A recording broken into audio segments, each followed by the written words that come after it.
প্রতিদিনের মতো সেদিনও সূর্য উঠেছিল। গ্রামের মানুষ নতুন দিনের স্বপ্ন নিয়ে ঘুম থেকে উঠছিল।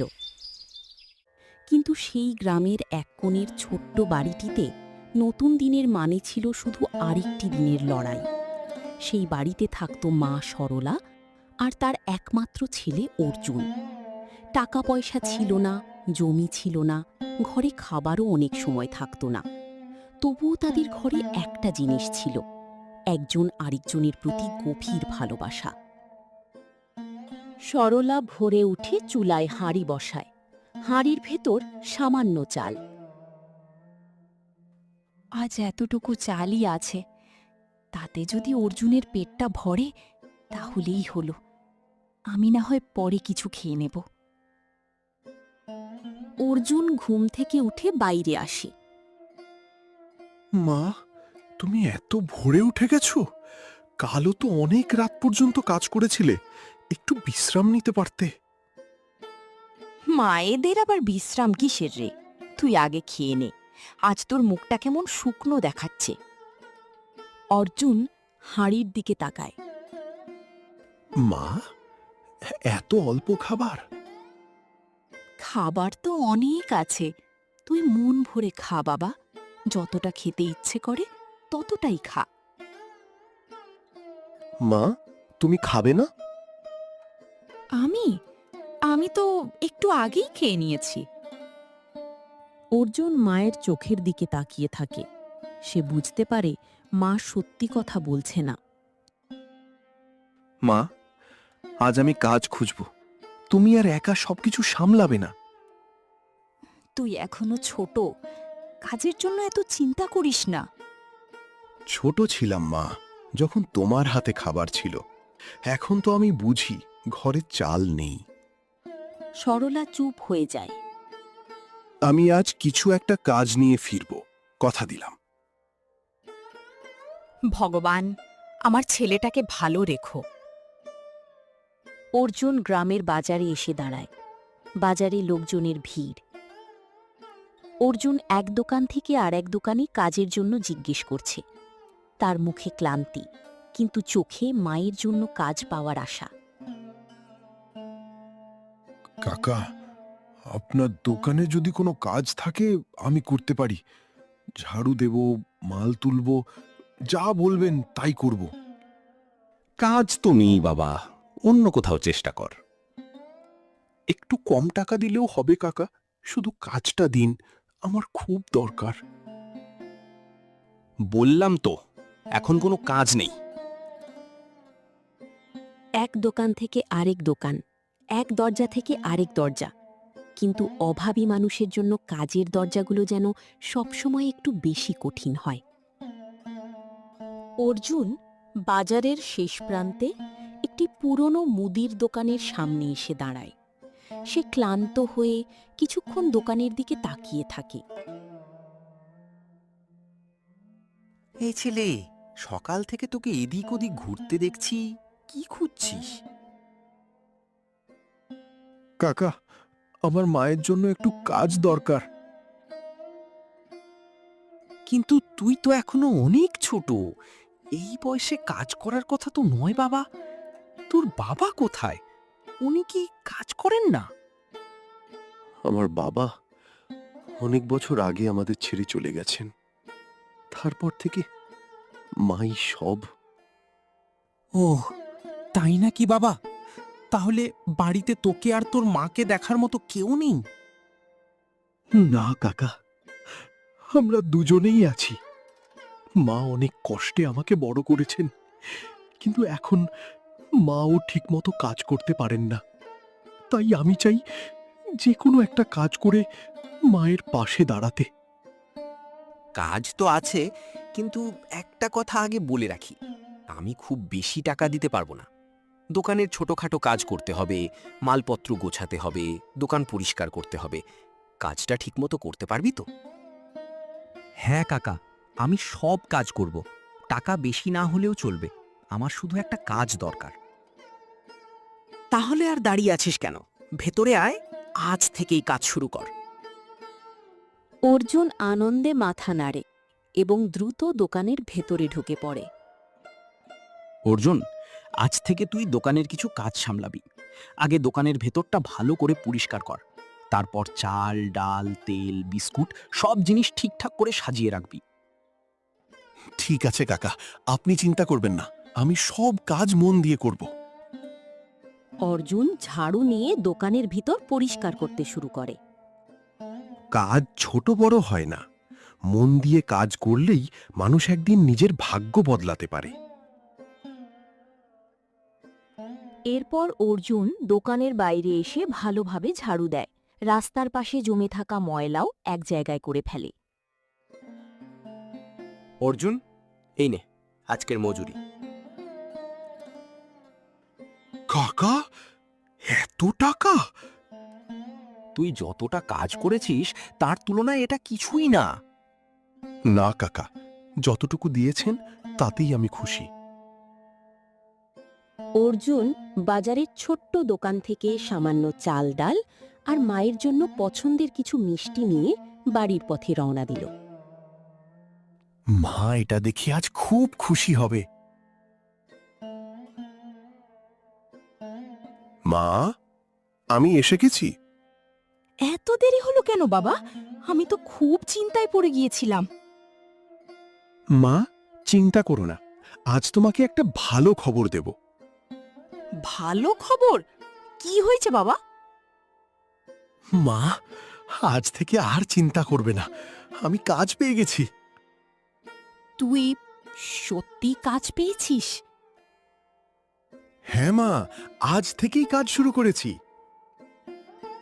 তুই আমার ছেলে না রে, তুই আমার পুরো পৃথিবী। আর তুমিও আমার পুরো পৃথিবী মা। দারিদ্র্য তাদের ঘরে ছিল ঠিকই, কিন্তু সেই ছোট্ট ঘরটাকে ভালোবাসায় ভরিয়ে রাখার মতো দুটি হৃদয়ও ছিল।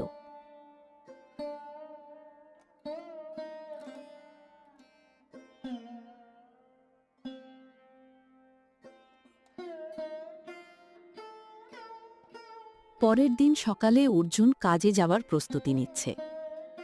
ঠিক তখনই হরিনাথ তার একজন লোককে সঙ্গে নিয়ে সরলার বাড়ির সামনে এসে দাঁড়ায়। সরলা, ও সরলা, বাড়িতে আছিস? তাড়াতাড়ি বাইরে আয়। জি বাবু, কি হয়েছে? তোর ঘরের পুরনো ধারটার কথা মনে আছে? হ্যাঁ বাবু, মনে আছে। আমি ধীরে ধীরে সব টাকা শোধ করে দেব।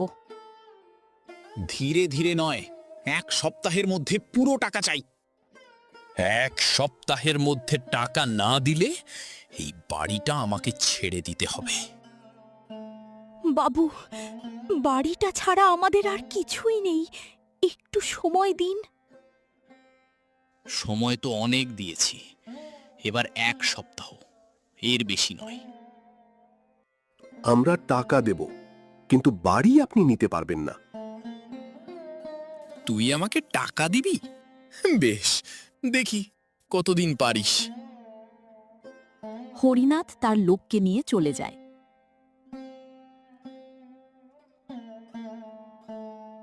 অর্জুন, এত বড় কথা বলে ফেললি কেন বাবা? যদি টাকা জোগাড় করতে না পারিস? পারবো মা, আমি চেষ্টা করলে নিশ্চয়ই পারবো। তোমাকে আর এই বাড়ি থেকে কেউ বের করতে পারবে না। একদিকে সদ্য পাওয়া কাজ, অন্যদিকে মাথার ওপর বাড়ি হারানোর ভয়। অর্জুন বুঝতে পারল তাদের লড়াই এখনো শেষ হয়নি, বরং আসল লড়াইটা এবারই শুরু হতে চলেছে। মা, আমি আরো একটা কাজ করব। দিনে দোকানে কাজ করব আর সন্ধ্যায় অন্য কাজ খুঁজব। আমি যত কষ্টই হোক মা, তোমাকে আর কষ্ট করতে দেব না। না বাবা, এত কাজ করলে তুই অসুস্থ হয়ে পড়বি। আমি চাই না আমার জন্য তুই নিজের শরীরটা নষ্ট করিস। তুমি আমার জন্য এত বছর কষ্ট করেছ, দিনের পর দিন নিজের কথা না ভেবে শুধু আমার জন্য লড়াই করেছ। এবার থেকে তোমার কষ্ট আমি ভাগ করে নেব মা। আমি তো মায়ের কাজ করেছি বাবা, তোকে মানুষ করার জন্য যতটা পেরেছি ততটাই করেছি, কিন্তু তুই ছেলে হয়ে নিজের জীবনটা নষ্ট করিস না। তোর ভালো থাকাটাই যে আমার সবচেয়ে বড় চাওয়া বাবা। তোমাকে ছাড়া আমার জীবনের মূল্য কি মা? তুমি তো আমার সবকিছু। তোমার মুখে হাসি ফোটাতে না পারলে আমি এত কিছু করে কি করব মা? রাতে সরলা পুরনো ঘরের এক কোণে যায়, একটি কাঠের বাক্স বের করে। সরলা বাক্স খুলতে গিয়ে থেমে যায়। না, এখনই নয়। পরের দিন অর্জুন ঘর পরিষ্কার করতে গিয়ে বাক্সটি দেখতে পায়। মা, এই বাক্সটা কার? ওটা পুরনো জিনিস, তুই ওটা নিয়ে ভাবিস না। কিন্তু মা, তুমি এত ভয় পেলে কেন? বাক্সটার মধ্যে এমন কি আছে? সব কথা এখন বলা যায় না বাবা, সময় হলে নিজেই সব জানতে পারবি। ততদিন কিছু প্রশ্নের উত্তর না জানাই ভালো। অর্জুনের মনে প্রশ্ন জেগে উঠল, তার মা কিছু লুকাচ্ছে? অর্জুন, ও অর্জুন, বাড়িতে আছিস নাকি? একটু বাইরে আয় তো। কাকা, আপনি আমাকে ডাকছিলেন? কি হয়েছে কাকা? অর্জুন, একটা কাজ আছে। শহর থেকে আসা এক ব্যবসায়ী লোক তার গুদামের হিসাব রাখার জন্য একজন সৎ ছেলে খুঁজছে। তুই চাইলে চেষ্টা করতে পারিস। কে জানে বাবা, হয়তো এটাই তোর জীবনের নতুন একটা সুযোগ হয়ে যাবে। কাকা, আমি তো বেশি পড়াশোনা জানি না। আমি কি ওই কাজটা করতে পারবো? কিন্তু তুই সৎ মানুষ অর্জুন। আর জানিস, জীবনে সবকিছুর চেয়ে বড় যোগ্যতা কিন্তু লেখাপড়া নয়। অনেক সময় একজন মানুষের সততাই তার সবচেয়ে বড় পরিচয় হয়ে দাঁড়ায়। পড়াশোনা কম জানিস, তাতে কি হয়েছে বাবা? পড়াশোনা মানুষ পরে শিখতে পারে, কিন্তু সৎ মানুষ হওয়া সেটা সবাই শিখতে পারে না। তুই শুধু নিজের ওপর বিশ্বাস রাখ, বাকিটা আমি দেখছি। হ্যাঁ কাকা, আমি চেষ্টা করব। যত কঠিনই হোক, আমি হাল ছাড়ব না। গোপাল কাকার কথা মতো অর্জুন রাজি হয়ে গেল। পরের দিন সকালে অর্জুন গোদামে কাজ করছে। হঠাৎ মাটিতে ছোট্ট একটি ব্যাগ পড়ে থাকতে দেখল। এটা কার? অর্জুন ব্যাগটা খুলে দেখল টাকা। এই টাকা দিয়ে তো মায়ের ধার অনেকটাই শোধ হয়ে যাবে। মায়ের কত কষ্ট, কত দিন ধরে ঋণের বোঝা বইছে। কিন্তু এই টাকা তো আমার নয়। কিন্তু অন্যের টাকা নিয়ে মায়ের কষ্ট কমালে মায়ের শিক্ষা নষ্ট হয়ে যাবে। অর্জুন ব্যাগটা মালিকের কাছে ফিরিয়ে দেয়। তুই চাইলে টাকা নিয়ে পালিয়ে যেতে পারতিস। আমার মা আমাকে শিখিয়েছে, অন্যায় করে পাওয়া টাকা দিয়ে কখনো সত্যিকারের সুখ কেনা যায় না। তোর মতো একজন সৎ ছেলেকেই আমি এতদিন ধরে খুঁজছিলাম অর্জুন। আজ তুই শুধু আমার টাকা ফিরিয়ে দিসনি, তুই প্রমাণ করে দিয়েছিস সততা এখনো মানুষের সবচেয়ে বড় পরিচয়। তাই আজ থেকে তুই আমার গুদামের নিয়মিত কাজে থাকবি। সত্যি, আমি আমি আপনাকে কথা দিচ্ছি, মন দিয়ে কাজ করব। অর্জুন বাড়ি ফিরে দেখে তার মা বাক্সটির সামনে চুপচাপ বসে আছে। আজ তোকে একটা কথা বলার সময় এসেছে বাবা, যে কথাটা এতদিন বুকের মধ্যে লুকিয়ে রেখেছিলাম। বাক্স খুলে পুরনো কাগজ বের করে। এগুলো কি মা? এগুলো তোর বাবার রেখে যাওয়া কিছু কাগজ বাবা। এই বাড়িটা আসলে আমাদের নয়, তোর বাবা নিজের নামেই বাড়িটা কিনেছিল। সব কাগজপত্রও ঠিকঠাক ছিল, কিন্তু তোর বাবা মারা যাওয়ার পর আমাদেরই এক আত্মীয় সেই কাগজপত্রগুলো লুকিয়ে ফেলেছিল। তারপর এই বাড়িটাকে নিজের বলে দাবি করেছিল। আমি জানতাম সত্যিটা কি, কিন্তু কি করব বল? এত বছর একা হাতে তোকে মানুষ করেছি, মামলা মোকদ্দমার পেছনে ছুটে বেড়ানোর মতো সামর্থ্য আমার ছিল না। তাই এতদিন এই সত্যিটা বুকের মধ্যে লুকিয়ে রেখেছিলাম বাবা। তাহলে হরিনাথ আমাদের বাড়ি নিতে পারবে না? না বাবা, যদি এই কাগজগুলো সত্যি হয় তাহলে এই বাড়ির অধিকার আমাদেরই। যে বাড়িটাকে তারা এতদিন হারানোর ভয়ে কাঁপছিল, সেই বাড়ির সত্যিকারের অধিকার তাদের হাতেই ছিল। শুধু দরকার ছিল সত্যিটা সামনে আনার। সময় শেষ, এবার বাড়ি ছেড়ে দে। হরিনাথ বাবু, এবার আপনাকেই থামতে হবে। তুই আবার কি বলছিস? আমাকে থামাবি তুই? নিজের জায়গাটা ভুলে যাস না ছেলে। অর্জুন কাগজ দেখায়। এই বাড়ির আসল কাগজ। আপনি যে ধার দেখিয়ে বাড়ি নিতে চেয়েছিলেন, তার হিসাবও আমরা যাচাই করেছি। ঠিক সে সময় গোপাল কাকা কয়েকজন গ্রামের মানুষকে নিয়ে আসে। হরিনাথ, গরিব বলে কাউকে দুর্বল ভাবিস না। গরিব মানুষের হয়তো টাকা কম থাকে, কিন্তু তারও আত্মসম্মান আছে, সাহস আছে। হরিনাথ চুপ হয়ে যায়। আমি ভুল করেছি, আমাকে ক্ষমা করে দিও। সন্ধ্যাবেলা বাড়ির উঠোনে মা ও ছেলে বসে আছে। মা, এখন থেকে তোমাকে আর কাজ করতে হবে না। কাজ না করলে তো আমি বুড়ি হয়ে যাব। সারাদিন বসে থাকলে শরীরটাও তো আর মানবে না বাবা। তুই বরং নিজের কাজটা মন দিয়ে কর, মায়ের চিন্তা তোকে করতে হবে না। তুমি যত দিন বেঁচে থাকবে মা, আমার কাছে তুমি পৃথিবীর সবচেয়ে শক্তিশালী মানুষ। বাবা, একটা কথা মনে রাখিস, জীবনে টাকা দরকার, টাকা ছাড়া সংসার চলে না।